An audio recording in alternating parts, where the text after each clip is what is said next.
just another Romeo, the shoe you passed by in the store window. But soon as I got home, I wish I bought you instead. I got it bad, I'll take the black, take the navy and red. No other man has ever had quite this effect. I sleep alone 'cause there's no room in my bed for any other lover with no gun to my head. Your kisses hold me hostage and I don't wanna stop it, 'cause I only wanna give it to you. And I want you more than a new pair of shoes. I only wanna give it to you. And I sure do hope that you feel.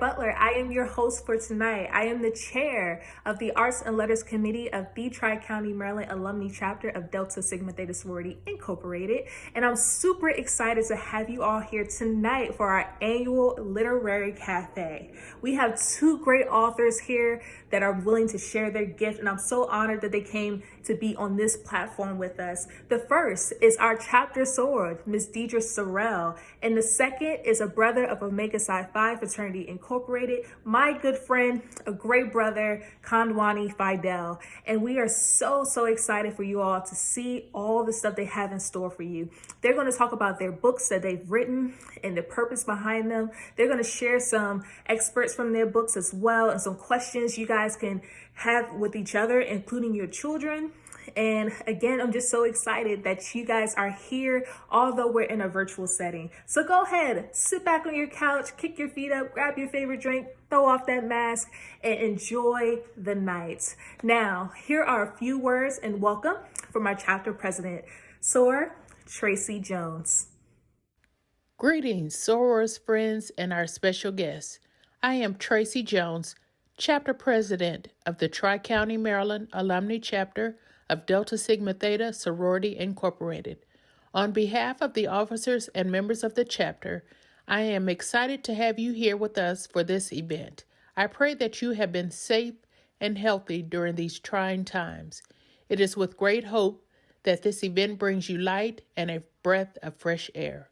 I encourage you to refer to our chapter's social media and website for more information and future events. Thank you so much, Soror President, for that warm welcome. Here is a rundown of tonight's events. Up first, we will have Soror Deidre Sorrell present two of her books. The first will be The Germ, How to Talk to Children About Racism and Diversity. The second, Brianna and the Bully Buster Brigade. And then we will have Mr. Kandwani Fidel do some poetry and also talk about his book, The Anti-Racist, How to Start a Conversation About Race and Take Action. Again, ladies and gentlemen, we are so excited to have you with us today. Stay tuned.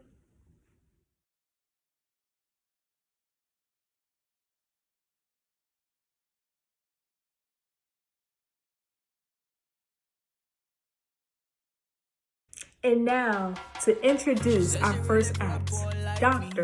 Deidre Sorrell.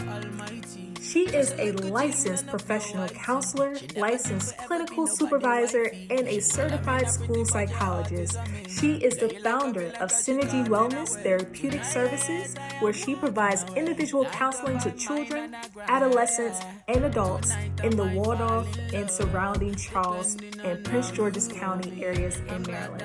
Dr. Sorrell is also a school psychologist with the Charles County Public Schooling System. Dr. Sorrell is the author of therapeutic children's books. Her book, The Germ, How to Talk to Children About Racism and Diversity, addresses the problem of racism in an age-appropriate manner. She has also authored other children's books and therapeutic worksheets to assist young people with social-emotional learning.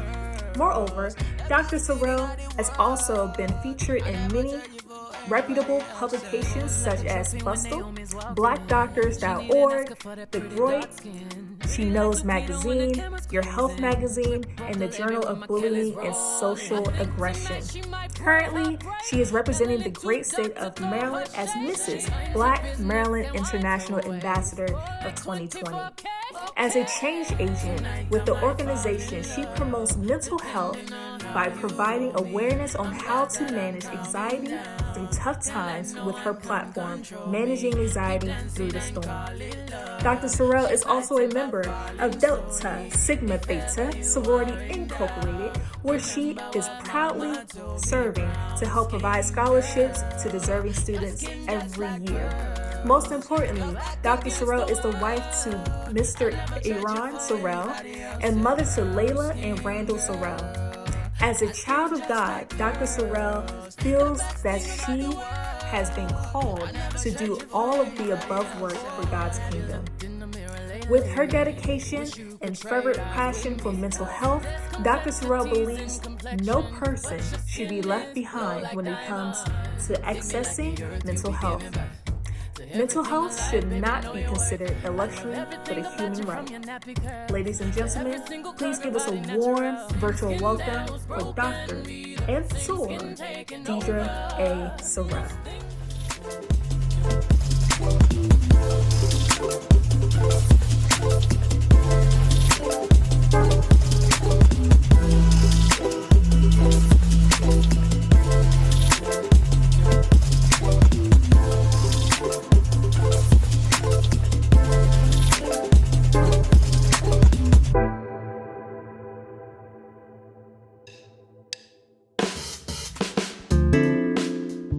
How do we talk to our children about racism and police brutality?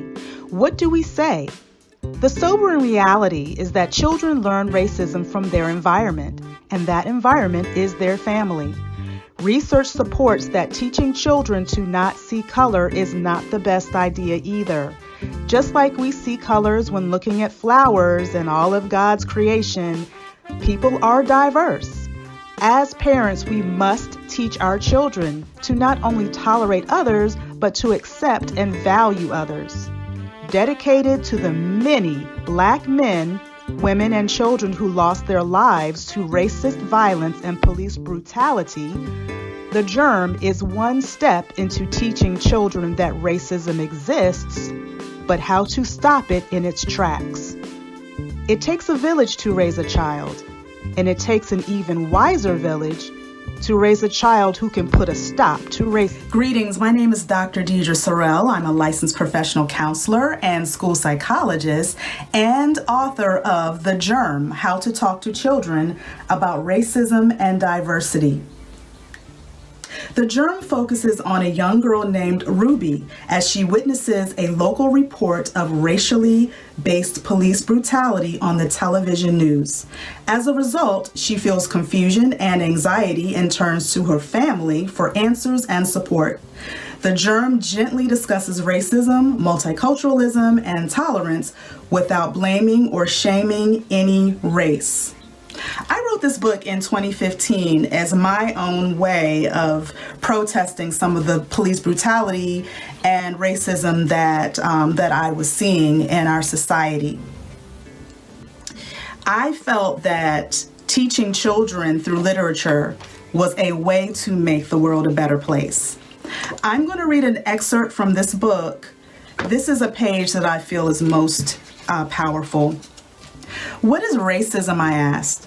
Racism is when certain people think that a skin color is bad based on their own ignorance, Mommy replied. Are some people this way to Black people, I asked. Yes, unfortunately, that is an example, but every skin color is beautiful and special in God's eyes.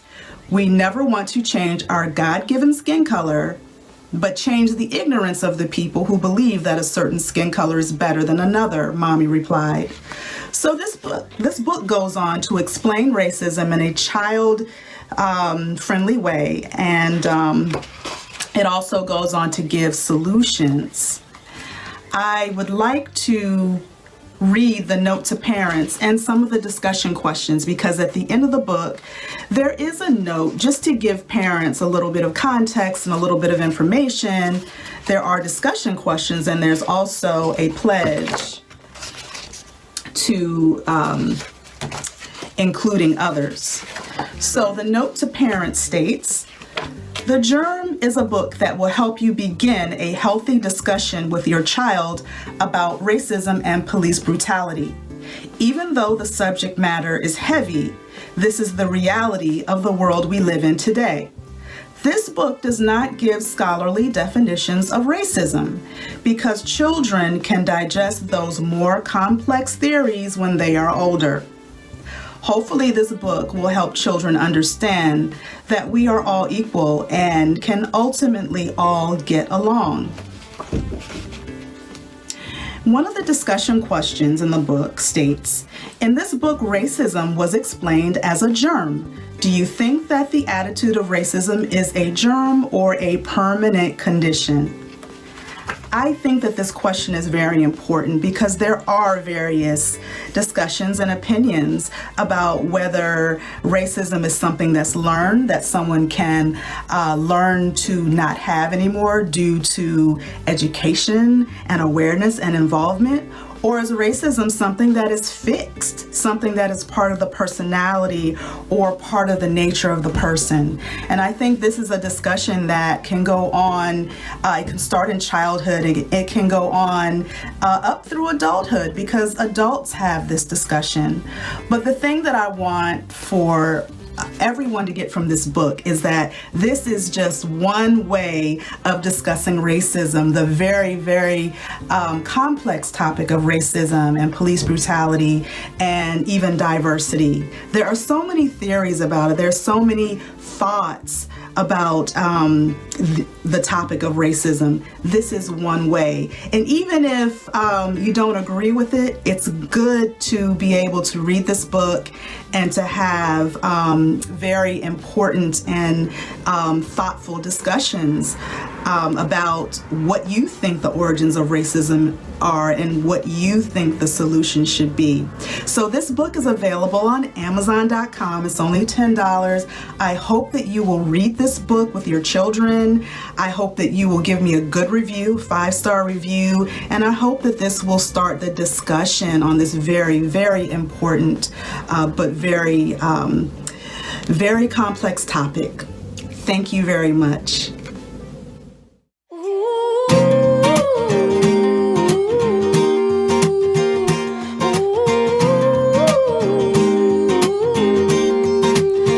She was walking in the street, looked up and noticed he was nameless, he was homeless. She asked him his name and told him what hers was. He gave her a story about life with a glint in his eye and a corner of a smile. One conversation, a simple moment, the things that change us if we notice when we look up sometimes. They said I would never make it, but I was built to break the mold. The only dream that I've been chasing is my own. So I sing a song for the hustlers trading at the bus stop, single mothers waiting on a check to come, young teachers, student doctors, sons on the front line knowing they don't get to run. This goes up to the underdog. Keep on keeping it what you love and you'll find that someday. Bullying is an age-old problem that rests in a power dynamic. Bullying is about having power and making sure that certain people don't have any of it. Recent data states that 1 in 4 students reported bullying at school. Bullying can be physical, verbal, social, and cyberbullying is on the rise as computers and smart devices become more of the norm. Bullying can cause mental health problems ranging from depression and anxiety to suicidal thoughts, and the negative impact of bullying can last up to 40 years. Many books focus on the problems of bullying from the standpoint of the victim. Brianna and the Bully Buster Brigade not only focuses on the victim, but the bullies. This book delves into why certain people bully and what parents, schools, mental health professionals, and even children can do to end this problem. Brianna and the Bully Buster Brigade is a book that is about a diverse group of students deciding to change the bullying culture in their school. With the help of a school counselor and other school staff, Brianna and her helpful team find a way to reduce bullying behavior and increase empathy for better school success. The statistics are sobering about bullying. It is a problem. Bullying has been around for a long time. I was actually bullied as a young girl, and it did impact me. But bullying, not to say that it's worse now, bullying has evolved into something that children can't escape from. Back in the day when I was in school, once I left school, there was no more bullying. I was in a safe place. I was in my neighborhood or in my home, and I could talk to my family and get support there. But now, with virtual learning and with so many electronic devices, oftentimes children are bullied as soon as they turn on their phone or as soon as they open their computer. So bullying is something that many children have to live with, even when they go home and even on the weekends. So it's a huge problem. I wrote this book from the standpoint of not only the victim, but the bully, so that we can really get children to learn empathy. So I'm going to read an excerpt from the book, and this is a page that I find to be most important, and read some discussion questions with you. So in this book, the victim, Brianna, and some of her bullies have to write reflection statements so that they can get to the root of why this bullying is taking place. So this is what Brianna states. I feel that I am vulnerable to bullying because I am new to the school. When I got here, people already had their friends. I felt left out and rejected. Once kids started teasing me for talking funny, etc., it turned into me being physically harmed. I really want to make friends and fit in, though.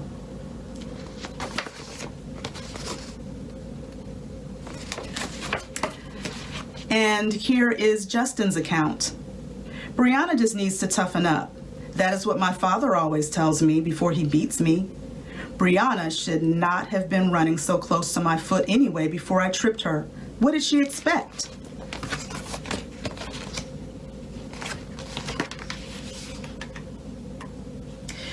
Based on what I just read, there are a few things here. Brianna is new to the school.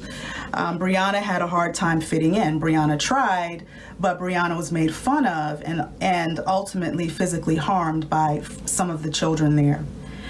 One of the children, Justin, stated that he was being abused. So Justin was already feeling disempowered based on the abuse that he was suffering at home. Brianna was a way for him to feel empowered. He felt empowered by bullying her. He shifted some of the power, some of the powerlessness that he felt at home. He shifted that to bullying Brianna so he could feel more powerful. And I think that the underlying discussion that we have to have with children is about power. Now, we know that bullying is wrong, but bullying is a symptom of a unequal power dynamic. When children feel disempowered through being abused or being bullied themselves or for whatever reason, sometimes if they don't know how to deal with being disempowered, they will deal with it in a way that's unhealthy, and that's by bullying others. And honestly, adults do it too. Based on some of the research that I did on workplace bullying, oftentimes disempowered adults can bully other people in the workplace so that they can feel empowered and powerful, but that's another discussion. So, these are some of the discussion questions. Do you identify with Brianna? How was your experience like hers? And this gives children an opportunity to talk about whether they identify with her or not. Some children have never felt bullied, and that's a blessing. Some children have. So it's important to be able to talk to children about whether they've been bullied, how they felt, and what made them feel so vulnerable. And then to children who haven't been bullied, a good follow-up question is, have you bullied others? Have you bullied others in a way and maybe you didn't realize it? So the topic of bullying has so many layers and so many levels to it, and it really needs to be unpacked and discussed with children. So the book also has a pledge, and the pledge really encourages children to make a commitment to not bullying others, to being empathetic to others, and also if there is an issue in their school, just to ask for help. So my book is available on Amazon.com. It's only $10, and I think that this is something that would be very, very helpful to children ages 9 to about middle school, and even special needs children based on their reading levels can enjoy this book. So I hope that you will buy this book. I hope that you will leave me a very good rating on Amazon, and please reach out to me and let me know how this book impacts you. Thank you so much for listening.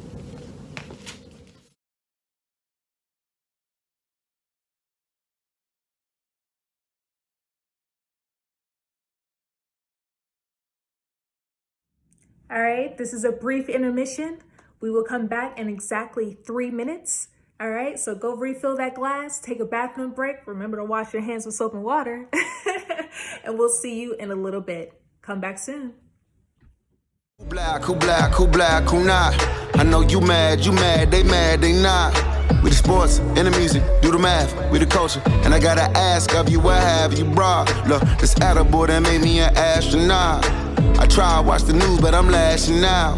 My daughter seen a murder on cellular phone, and that was not on purpose, was ordering truth. Okay, they mad, they high. Thinking the badge is better than having some heart. Okay, look now, look how they running. They beating white people down just to show us what's coming, or to show us we nothing, or to show us we only welcome when singing or balling.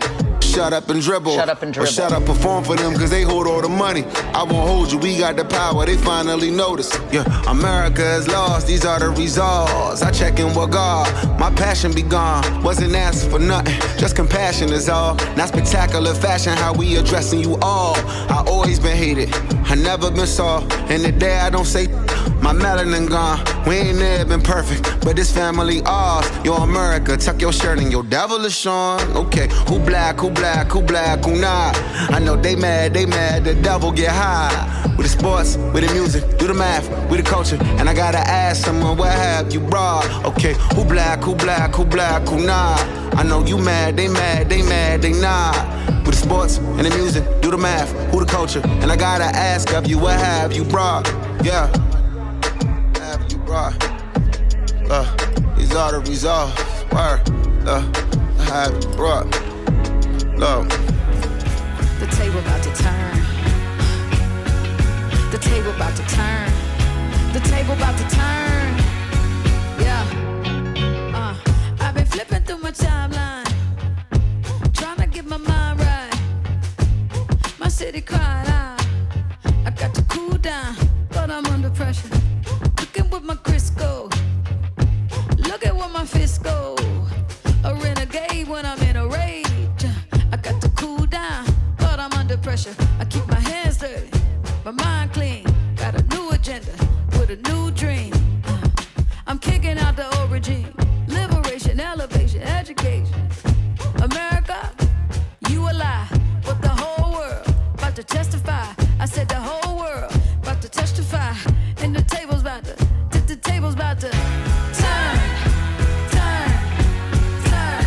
Ain't no stopping till it turn.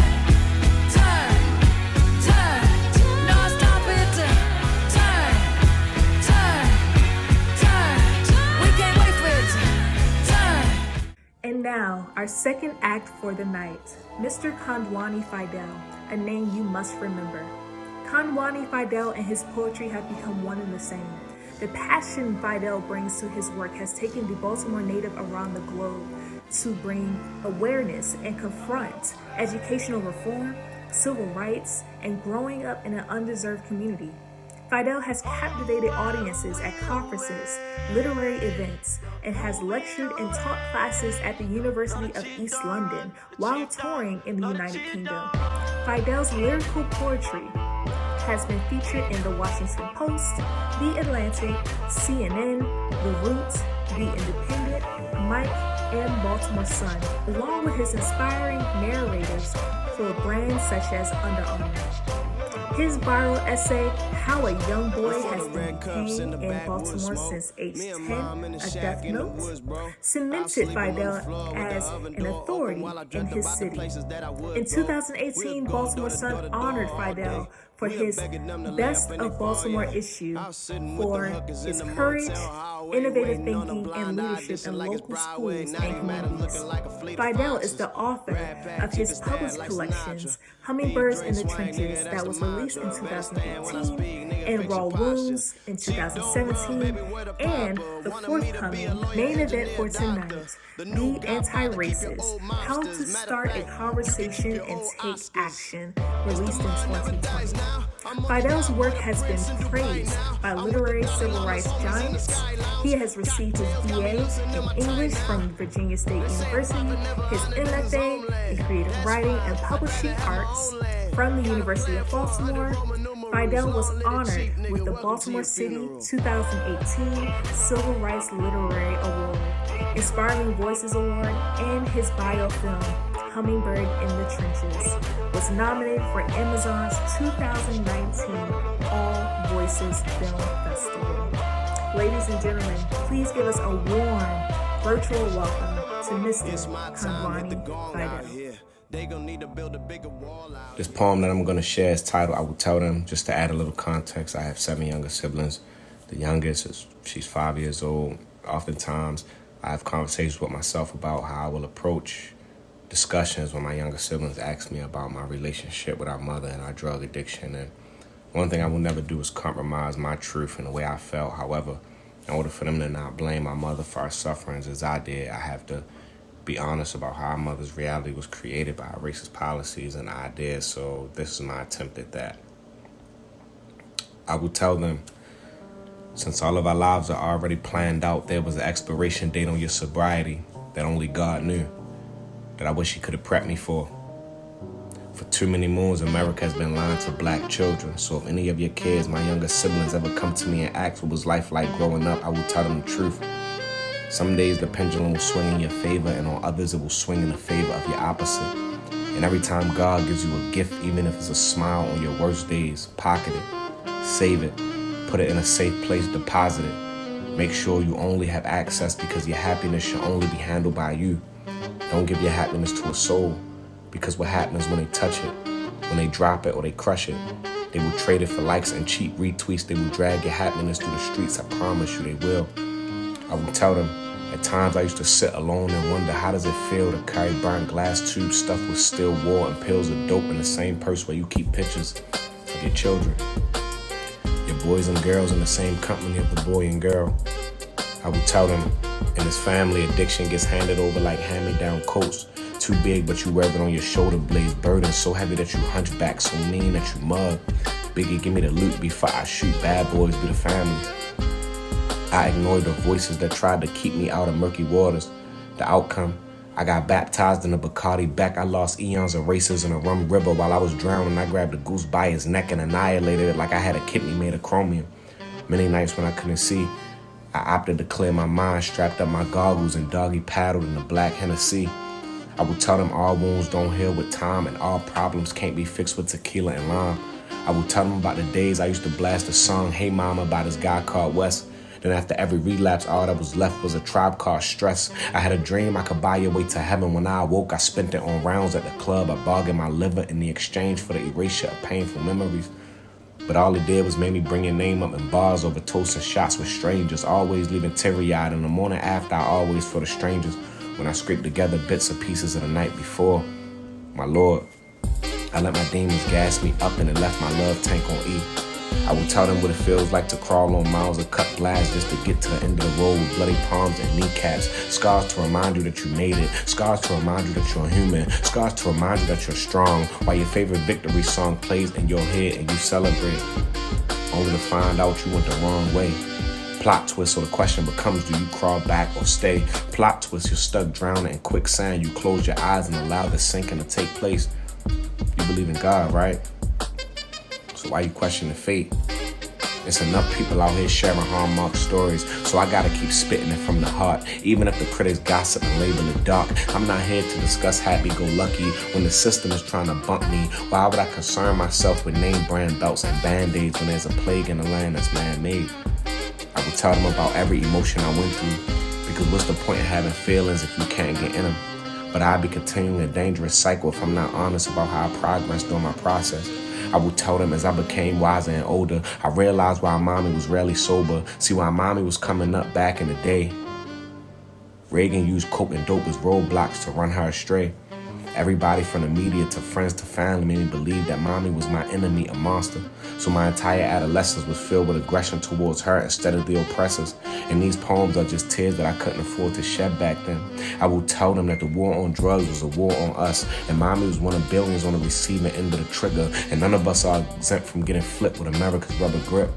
I will tell them that the system never has nor will try to produce functional, self-sufficient black adults in this country. It's designed to keep us in boxes in the form of caskets, prison cells, and Jordans. And no matter how poor, they make sure we can afford them. I will tell them being black ain't cheap. It comes with a lot of fees, written in fine print and poverty. Drug addiction is a lottery. People with chocolate hue hit the jackpot for pain when they don't even play the numbers. And that's how mommy got scratched off. This world will give you a treasure chest of dreams. It won't give you the key to take the latch off. I will tell them, in life, we all take left turns, and we need help getting on the right track. So be careful of who you turn your back to. But though the judgment day might seem scary, but your years of sin will not exempt you from kicking back on heaven's resort. I will tell them, Assad Shakur said it best. I believe that a lost ship, steered by tired seasick sailors, can still be guided home to port. Thank you. Yeah.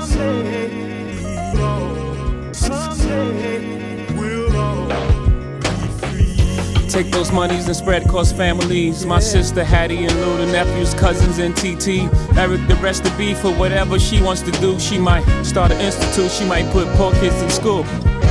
My stake in Rock Nation should go to you. Leave a piece for your siblings to give to their children too. Titled is Champagne, do say I'd like to see a nice piece, fund ideas for people who look like we gon' start a society within society. That's major, it's like the Negro League. There was a time America wouldn't let us ball. Those times are now back, it's now called Afrotech. Generational wealth, that's the key. My parents ain't had it, so that shift started with me. My mom took her money, she bought me bonds. That was the sweetest thing of all time. Legacy, legacy, legacy, legacy. Black excellence, baby, you gon' let them see. Legacy, legacy, legacy, legacy. Black excellency, baby, let them see. I remember like listening to Wu-Tang, and they was like, your seed, marry his seed, marry my seed. That's how we keep Carter money, all in the family.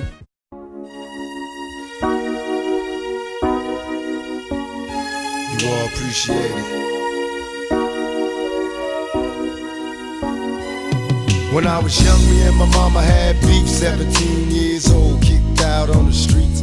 Though back at the time, I never thought I'd see her face. Ain't a woman alive that could take my mama's place. Suspended from school, I'm scared to go home. I was a fool with the big boys breaking all the rules. Shed tears with my baby sister. Over the years, we was poor than other little kids.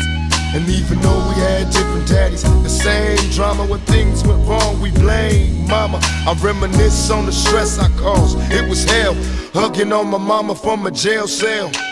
And who thinking elementary? Hey, I see the penitentiary one day. Running from the police, that's right. Mama catch me, put a whooping to my backside. And even as a crack fiend, mama, you always was a black queen, mama. I finally understand, for a woman it ain't easy trying to raise a man. You always was committed, a poor single mother on welfare. Tell me how you did it, there's no way I can pay you back. But the plan is to show you that I understand. You all appreciate it. Don't you know we love you, sweet dear mama. Place no one above you, you all appreciate it. Don't you know we love you? Now ain't nobody tell us it was fair. No love from my daddy cause the coward wasn't there. He passed away and I didn't cry, cause my anger wouldn't let me feel for a stranger. They say I'm wrong and I'm heartless, but all along I was looking for a father, he was gone.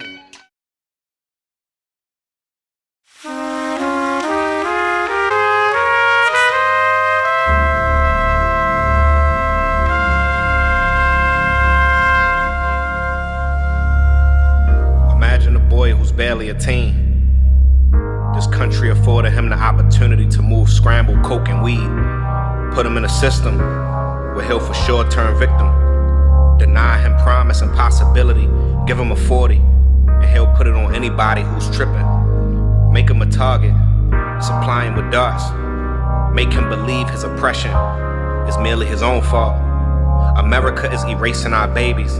After age 10, they're treated and tried as adults. The youth have no time to grow. America gives our babies drums and sticks with no chance to glow.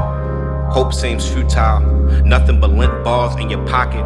You got that feeling, start robbing and stealing.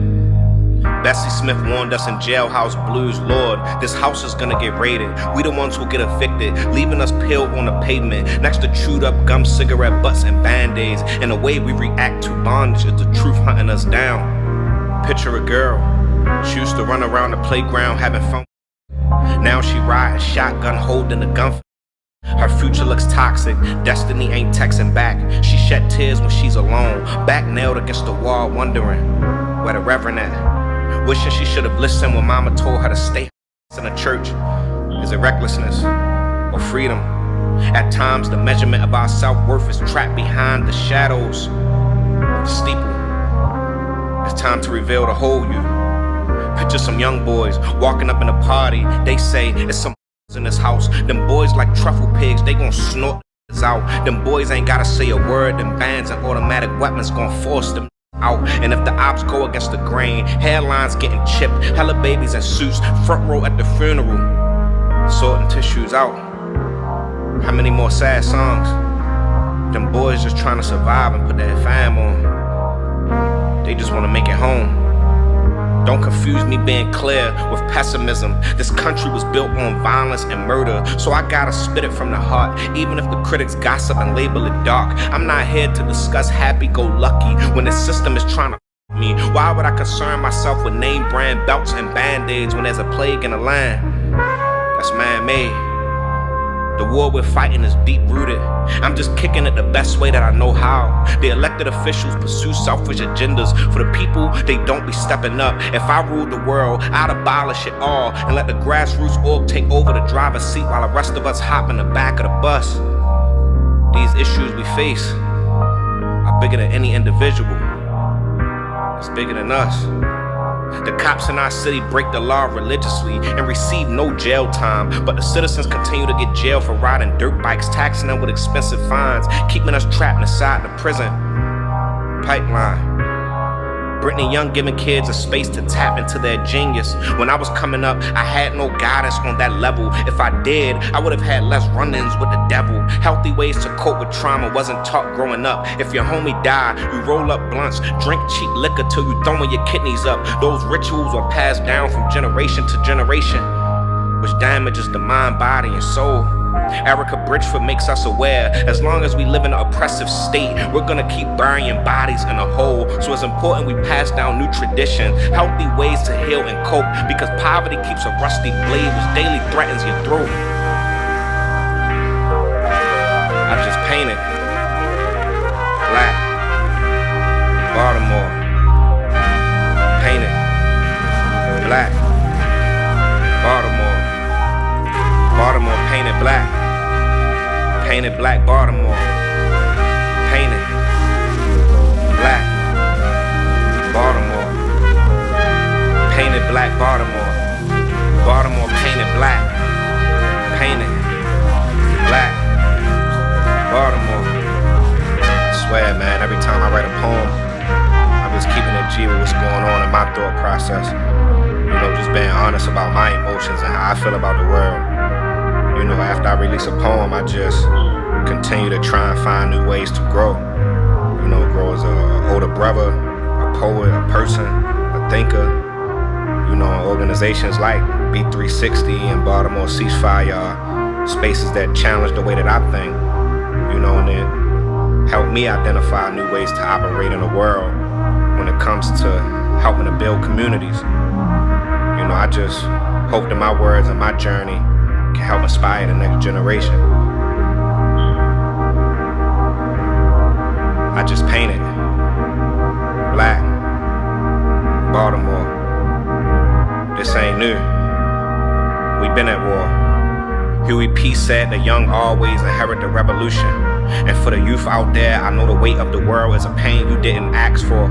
Some days you'll be Goliath, and on others you'll fall to the ground. Keep it moving even if you have to crawl on miles of cut glass. Your palms and kneecaps will be bloody. Scars to remind you that you made it. Scars to remind you that you're human. Scars to remind you that you're strong. And when you get to the end of the road, your favorite victory song will play in your head and you'll celebrate.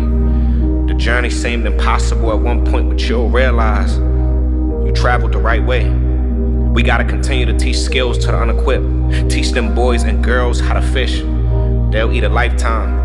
Show them the power in their wings so they can fly and take the doors off the hinges.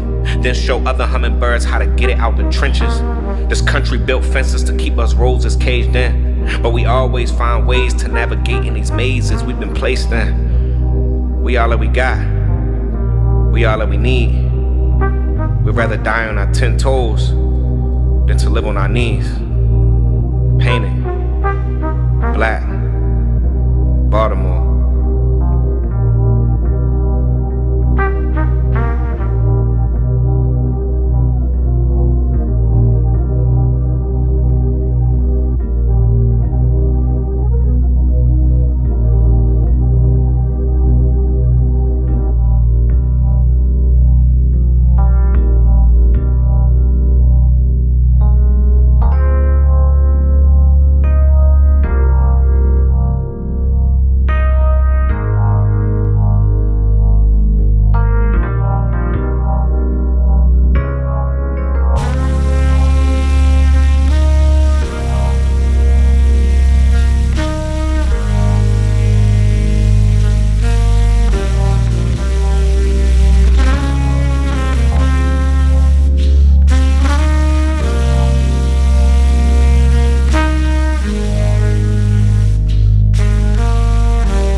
Just a kid. Blue and red lights bouncing out the buildings in the faces of spectators. Yellow tape that the police try to keep you behind. Broken glass lying on the curb from a bottle of Bud Ice that fell out of the kid's hands. There's a little boy out there who's maybe 2 years old, laughing and stomping on the bed as if it were a rain puddle. The corner store clerk just finished closing up his shop. He's out there reminiscing on the kid's transition. A toddler who went from toting a stuffed Barney doll, purchasing honey buns and sunflower seeds for breakfast, which later got swapped out for alcohol and blunts. There's a little girl who's around 12 years old, dressed in SpongeBob printed pajama pants, slippers, and a bonnet. Her tears are crashing the concrete. She's screaming. That's crazy. People be so quick to pick up a gun. People be scared. Don't even want to fight no more. She doesn't realize that this kind of violence has nothing to do with people being scared. It's just that people are not fools. People got tired of bringing scarred knuckles to gun wars. There's someone's grandmother peeking out the window blind, shaking her head in disgust. She's been on this earth, in this neighborhood, all 70 years of our life. This isn't her first rodeo. Sending prayers to the Lord is the only formula she believes in to stopping the chaos in the city. There's a boy pacing back and forth, smoking a Newport down till it burns the filter. He's about 14. He has revenge on his tongue because the kid is someone who he looked up to, who he admired. There's people standing around waving cell phones, recording the murder scene. That kid's body will overflow on the internet before the night is over. His body will pop up on his mother's Facebook and all of her friends will see it. It will end up on Instagram and Twitter feeds and people will watch, share, then repeat. The video of that kid's body will end up in homes that will never know the feeling of seeing a live homicide. He was just a kid. Blood marinates his scalp and his bulging eyeballs and covers all of his gold teeth. His jaw is sliced in half from the bullet. His shoes are divorced from his feet from the impact of the bullet. His pale skin is on the concrete intimate with cigarette butts, Band-Aids, and rat poop because of the bullet. The kid is gone, he's not coming back. His parents will not raise the rest of their kids the same because that's what trauma does, suck the energy out of your performance. The children, his friends, and loved ones will not be the same. The people who witnessed the murder will not be the same. The kid is gone. Spiritual, emotional, mental, and future financial backbone is gone. Anyone who has proximity to this kid will not be the same. And even if you don't say it aloud, you wonder, will I be next? I was a child when I first realized that nothing or no one lasts forever. People leaving was routine. I remember walking home from school and seeing the entire inside furnishings and possessions of my friends' family's home on their front yard. Landlords kicked them out for unpaid rent. I see my parents get handcuffed and escorted to jail in cop cars. Some friends were leaving body bags. Custody battles between two parents on the streets always ended up with some kind of physical violence. Heartbreak is why they left. In my neighborhood, leaving was normal, and it was always abrupt. It was never like in the movies. No one wrote any notes and explained to people why they left. It wasn't like the workplace. There was no 2 weeks notice. The adults in my life that held authority positions like teachers and family were gifted at making children believe they themselves knew everything about the world until it was time to discuss departure. No one had the knowledge or the guts to explain why people left or if they'd ever return. Why do so many people get killed in the summertime? I asked my grandmother as a child. She answered me as clear as she could. It was because the summertime heat goes to people's heads, which makes them act out of character. Or because the children are in school, so now they have more time to get in trouble. Or because people just like to show off. She concluded her monologues with, that's just what happens in the summertime. A lot of people die. Summers in Baltimore on an old pair of tennis shoes. My parents walked them, I walked them, and the tennis shoes are currently on the feet of the youth.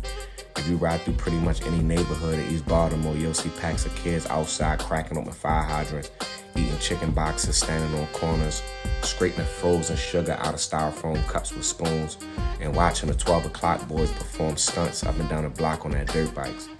The old heads were always out there too, playing spades on fold-up tables, cans of Bud Ice, yelling about who's the greatest NBA Hall of Famer. It's always a party. It's common for parties to get broken up. I mean, was the party really popping if it wasn't on the verge of getting broken up and shut down? Maybe it was because of a fist fight or a neighbor making complaints which prompted the cops to come and close the party down. Whether it was during grade school, high school, or in undergrad, everyone has attended a function that was broken up. When a party gets broken up by bullets, it's different. Shots ring off and some people are ducking, running, screaming on all three.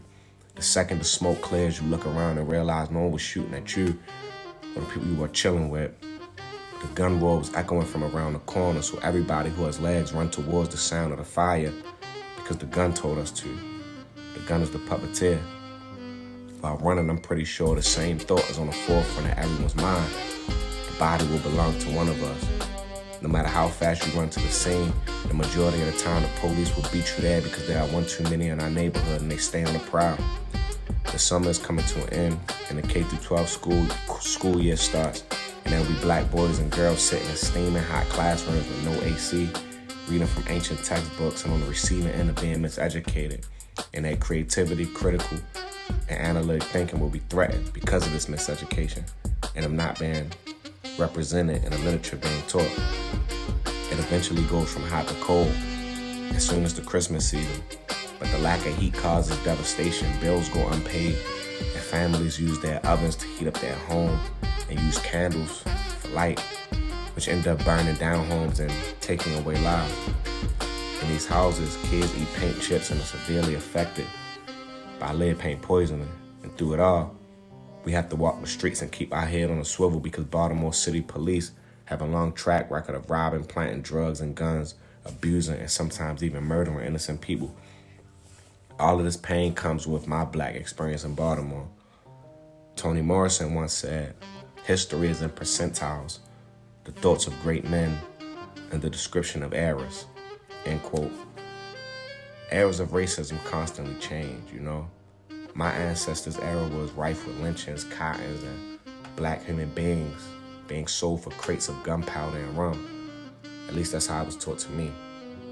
We live in an era now where we can open an app on our phone, read a Bible scripture, swipe to another app, and see a video of the white killer cop Derek Chauvin kneeling on George Floyd's neck while he was handcuffed and lying on his stomach for 8 minutes, crying for his dead mother until he himself was dead, murdered. In 1901, Theodore Roosevelt wrote to his friend Owen Wister, an American writer and historian, "I entirely agree with you that as a race in the mass, blacks are altogether inferior to whites. I suppose I should be ashamed to say that I take the Western view of the Indian. I don't go so far as to think that the only good Indians are the dead Indians, but I believe 9 out of every 10 are, and I shouldn't like to inquire too closely into the case of the 10th. The most vicious cowboy has more moral principle than the average Indian." Roosevelt's quote encompasses why the police in Shelby, North Carolina, could buy the 21-year-old white supremacist Dylan Roof Burger King because he hadn't eaten in a couple days. This was hours after his arrest for killing 9 black churchgoers, and after they can label him very quiet, very calm, and note that he was not problematic. Dylan Roof was an agent of the state carrying out his ancestors' plan, which was to eliminate black life. In 1751, Benjamin Franklin wrote the essay, Observations Concerning the Increase of Mankind, Peopling of Countries, etc., where he stated, "Why increase the sons of Africa by planting them in America where we have so fair an opportunity by excluding all blacks and tawnies of increasing the lovely white and red?" Franklin made it clear that he did not want black people in this country. But since we were here, how will we preserve and increase the white population? You create laws and policies that discriminate against the descendants of Africa, black people, to do so. You use propaganda to instill racist ideas to the masses that will force black people into prison cells and keep white people out. You have racist policies that will ensure inferior opportunities and circumstances so you can blame them and not the system that oppresses them. And you condition them to believe the up by the bootstraps ideology, so they will blame themselves for not having and not being afforded the same opportunity that white people have in this country. I didn't know what systemic oppression was, and that the pain I suffered from was a product of my era of racism until I was an adult. I didn't believe that mass incarceration was a real thing, although I knew people, including myself, who were arrested in jail for crimes we didn't commit. It was difficult for me to understand that millions of black people were getting arrested because of an agenda. I knew that the county and private schools were better than the city schools in Baltimore, but did not know that this was my era of racism. I just always thought that there was something wrong with black people. The pain that I endured without any truthful context as to why that pain exists is what forms and nourishes racist ideas to exist. Just imagine, if I see someone get shot, then see someone else get shot, the smart thing for me to do is to get a gun. Now I'm staying dangerous, staying on alert, then say I got arrested with that gun. People from all sides will call me a thug and a no-good knucklehead when in all actuality, I'm just trying to protect myself and my grandmother because the dudes across the street and around the corner from me got shot. The quote is powerful, especially in a world, in a country where propaganda and racial conformity controls a large majority of our actions, emotions, and ideas. Allowing people to have control over their own lives and experiences is liberation. People should be able to speak how dangerously, how recklessly. People should be able to speak with as much grit and as much humor as they please because they own that experience. Especially Black people and other marginalized people in this country who have not been afforded that luxury historically. If you've read some of my previous work, heard me speak, or heard some of my previous poetry, I've spoken depth about what life was like for me growing up in East Baltimore, which wasn't all bad. I had many beautiful and memorable experiences with family and friends throughout my entire life. But when we're discussing systemic oppression and experiences that stem from it, I detail those experiences to help me better understand my life, and so people can see how and why the troubled realities I faced were created. I had to deal with my mother and father being in and out of prison majority of my life. I had to deal with my father being addicted to heroin and robbing my friends on the street at gunpoint for drugs and money. Imagine the tough spots that put me in growing up. I had to deal with my mother smoking crack and sniffing heroin, stealing clothes and money from me my entire childhood and even into my adulthood. And what that felt like for me as a kid, mother and father by society standards are supposed to be your number one love and are supposed to be the people who give you their all, but they ended up giving me the least. I've lost best friends and family members to violence, dating back to since I was a kid. I was 10 years old when I watched my 7-year-old little brother Fidel and his 11-year-old brother Devon burning down a house fire. The lack of truth that I was exposed to as a kid is why I grew up believing that my mother and father were monsters. No one told me that their drug addiction and poor decision making stemmed from that addiction, which credited to that lack of opportunity and access they were afforded in the communities that they grew up in. No one told me about the war on drugs or systemic oppression and mass incarceration.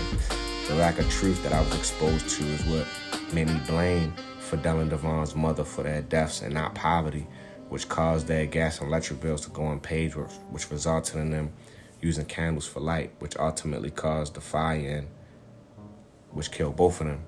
The lack of truth that I was exposed to conditioned me to have hate for the people affected by racist ideas and policies, and not the long history of oppression in the system itself.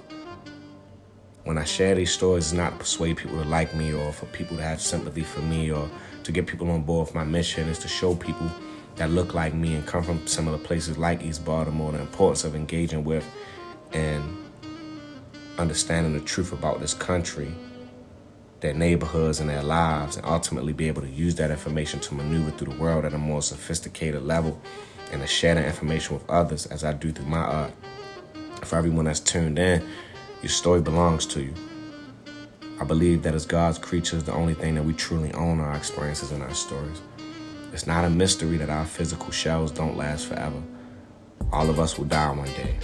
It doesn't matter how big and heavy the gate is that's protecting your home or how brilliant the security system is that's protecting your physical possessions.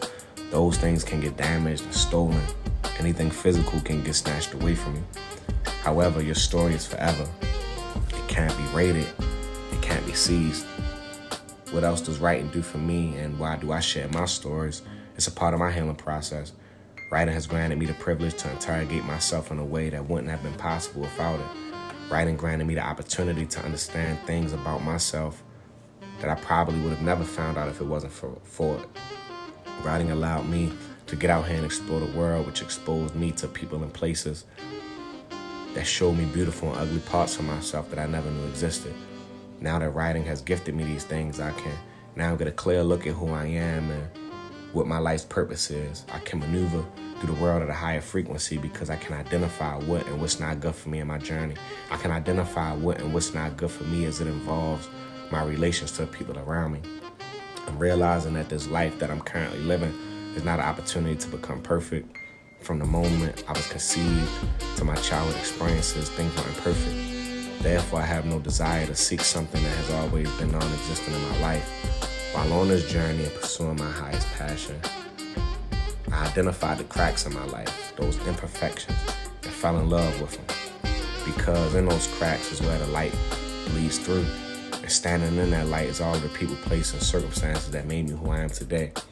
When I first fell in love with writing, I said to myself, here's a thing that can answer those questions I whisper to myself at night. A thing that I can become good at. A thing that lends me a voice. A thing that allows me to sing and dance even during my darkest hours.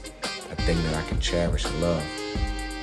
I'm not here to police or gain authority over black liberation, but I am here to make people aware of the injustices that are rarely covered or encountered in depth by mainstream media whose spokespeople have little direct knowledge of the real issues, providing only quick statistics and surface analysis, and hardly ever giving platform to people who truly know the issues from their root causes to workable solutions. It's past time to work together to give insight on how we all can do better. One of the most important things that I learned on my journey is that there is nothing wrong with black people, and there is nothing extraordinary about white people. Black people are not inferior, but their opportunities in this country are. White people are not superior, but their opportunities in this country are. Through my own experiences and research, I came to an understanding that growth and becoming anti-racist are not one-stop shops or a fixed state to be satisfied with, but a lifelong commitment to re-examining the way one thinks and the way one acts. As crazy as the world is, I do believe that we can live in a humane society one day. I believe that there will come a time when mothers and fathers won't have to bury their kids because they are victims of poverty. I believe that one day we can truly live in an anti-racist society. Being on a journey to become anti-racist is a freedom that I never knew existed, a freedom that is available to us all, a freedom that belongs to us all.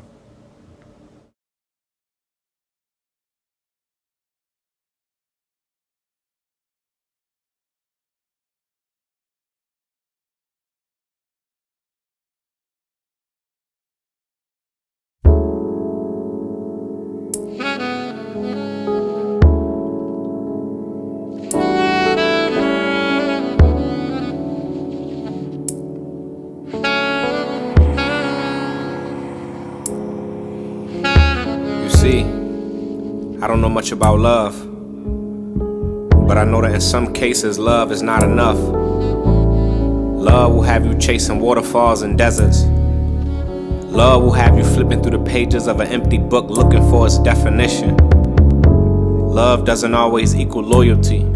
I understand why Kendrick said keep it 100, I'd rather you trust me than to love me. Because what is love if the trust ain't there? Who cares about being locked in a room with him if there's always a fuss in there?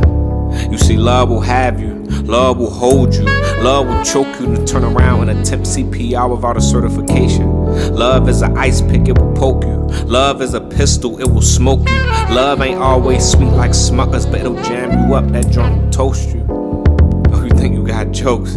Man, love will roast you, love will pack your ass up. Love will have you driving 75 miles an hour to your mother at 2 a.m. in the rain with tears dripping down your chin, cognac on your breath, phone glued to your ear, red Solo cup in your right hand, gripping the steering wheel with your left. And mommy is on the other end asking repeatedly, baby, are you okay? And you can't respond because your cries are a monsoon, choking on a mixture of tears and spit, stuck in a three-way love affair. Do you take the bottle to the neck, crash the whip, or slit your wrist?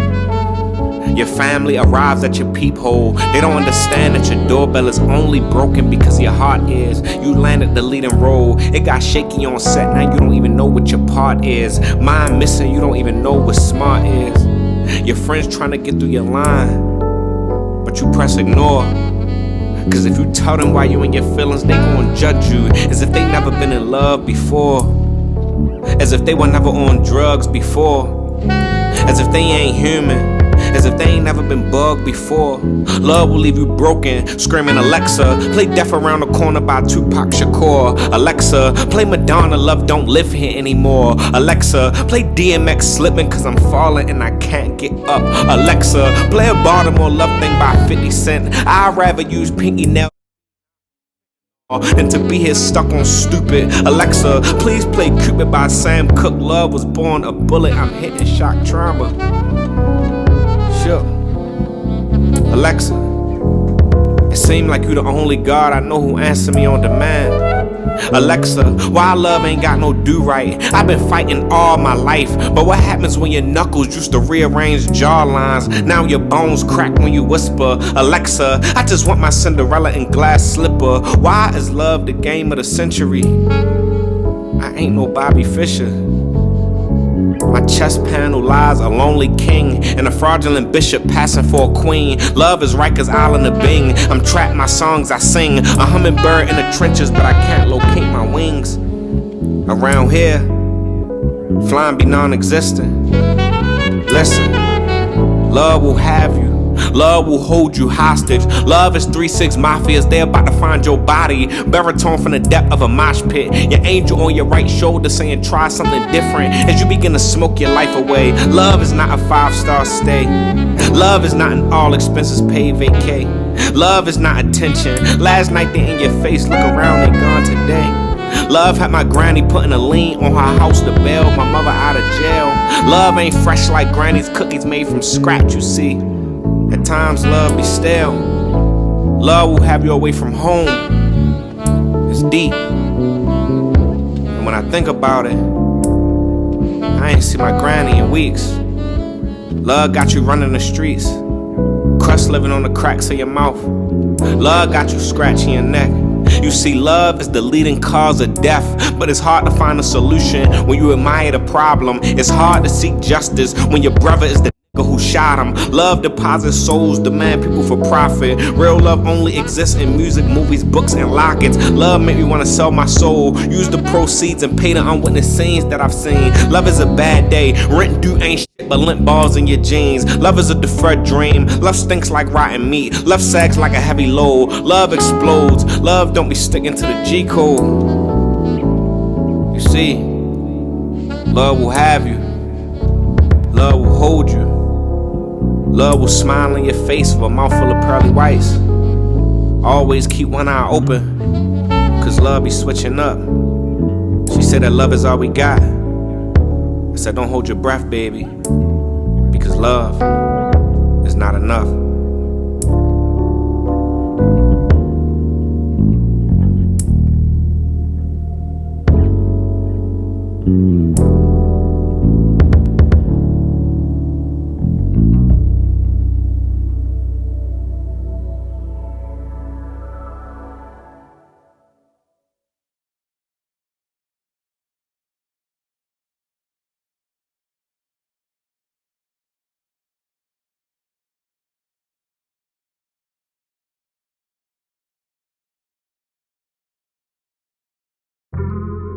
Let me talk to you. Some people come out of a storm better. Some people come out of a storm bitter. The difference between the bitter and the better is the compass of your heart and the direction that you want to go. So let's go. See, some people want to stay in a position of a victim. But those of us, we know that we are victors because we have victory, you see. Because when you have victory, you understand that the pain was part of the plan to make you greater. You understand that the circumstances were the weights that you kept lifting every day. And today is a new day. Look at you. You had to cry, but you're smiling now. You had to go through, but you're better now. Because you are something special. God planned you. Even in the darkness, you are light. Where's the light? There's a light at the end of the tunnel. Keep your eyes on the road ahead. But if you're feeling lost in the night, it's okay to cry, just as long as you hold your head. Cause we're on our way to better. Better's ahead, better's ahead. It gets worse before it gets better. But better's ahead, better's ahead. Better days are coming.